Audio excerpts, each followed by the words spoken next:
Vortices are one of the most interesting structures in fluid mechanics, given their widespread presence in nature, for example, in tornadoes, hurricanes, and ocean whirlpools.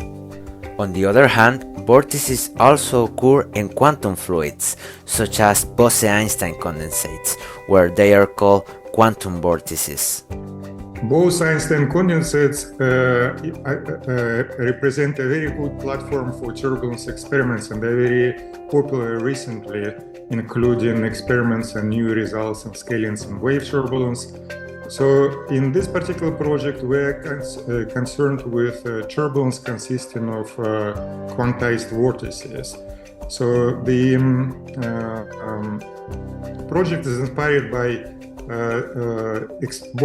BC experiments with bubble trap, where potential is concentrated on a surface of ellipsoidal domain, and therefore the vortices are quasi-two-dimensional, concentrated on the surface of an ellipsoid. The general dynamics in classical fluids is described by the Navier-Stokes equations. For ideal fluids, this reduces to the Euler equations, and in the case of superfluids, like some Bose-Einstein condensates, the dynamics is described by the Gross-Pitayevsky equation, where the circulation is quantized. But how can we describe a vortex mathematically? Using the vorticity field, the Euler equations takes the following form. For one vortex, we can say that corresponds to a stationary solution of the Euler equations.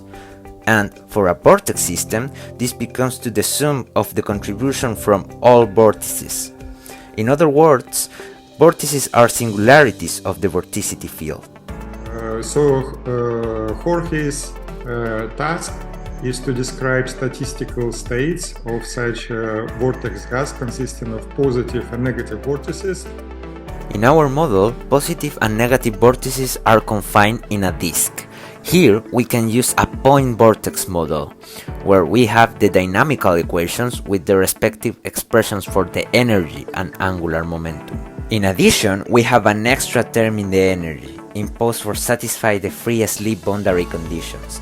For this, we implement the method of images in the system, reflecting the vortices with respect to the boundary. The objective of the internship is describe the statistical states and see the macroscopic organization in function of the energy and angular momentum, as well as study the vortex gas as a system out of equilibrium, and see the configurations that corresponds to the clusters and jet states.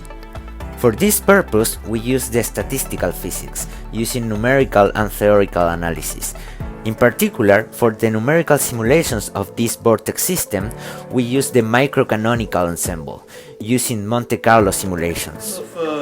Point vortex is somehow like an Ising model, but for a fluid. So one of the questions is to say, okay, given particular energy or momentum, how can you determine the macroscopic state of the system? So in order to understand their behavior and to extract temperature and properties like that, well, it makes sense to rely on statistical mechanics methods, such as, for example, Monte Carlo simulations. Monte Carlo simulations give us the following configurations, considering a different number of positive and negative vortices.